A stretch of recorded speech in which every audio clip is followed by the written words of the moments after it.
உங்கள் favourite TV ஷோக்களை இனி miss பண்ண தேவையில்லை. ZEE5 இல் முற்றிலும் இலவசமாக காணுங்கள். இங்கேயும் எப்பொழுதும். விதிப்படி நடப்பதை யாராலையும் மாத்த முடியாது பொம்மி. இப்ப ஆபத்துல இருக்கிறது ராணி இல்ல, ராணியோட வயித்துல இருக்கிற தசவதானி குழந்தை.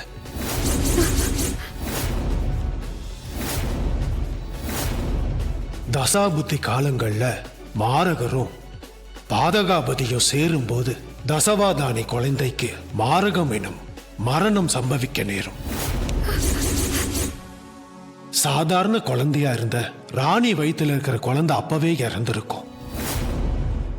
ஆனா ராணியோட வயித்துல இருக்கிறது தசாவதானி குழந்தையா இருக்கிறதுனால இன்னையிலிருந்து 49 நாட்கள் தான் உடலில் இருந்து உயிர் பிரியாம மரண வேதனை அனுபவிச்சு தான் உயிரை காப்பாத்திக்க போராடும்.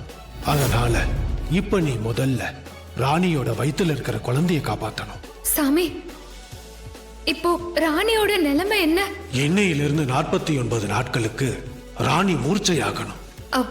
சாமி, கொஞ்சம் புரியுற மாதிரி சொல்லுங்க. ராணியோட உடம்புல உயிர் மட்டும்தான் இருக்கணும். 49 நாட்கள் இந்த ஆன்மாவை ஒருநிலைப்படுத்தி அதிலிருந்து உருவாக்க கூட்டு சக்திய தான் வயிற்றுல காற்றா மாத்தி தன் உயிரை காப்பாற்றிக் கொள்வதற்காக போராடிட்டு இருக்கிற தசவதானி குழந்தைக்கு ராணி முழுசா அர்ப்பணிக்கணும்.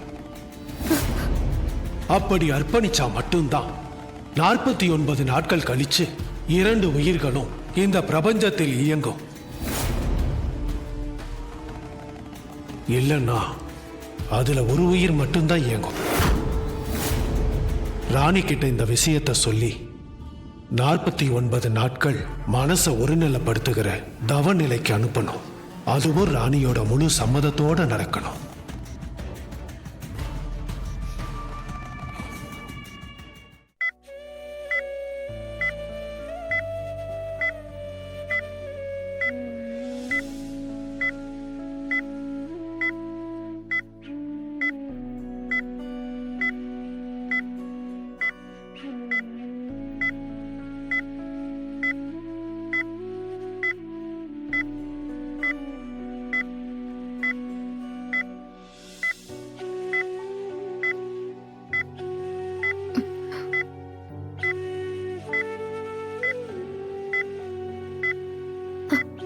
அக்கா,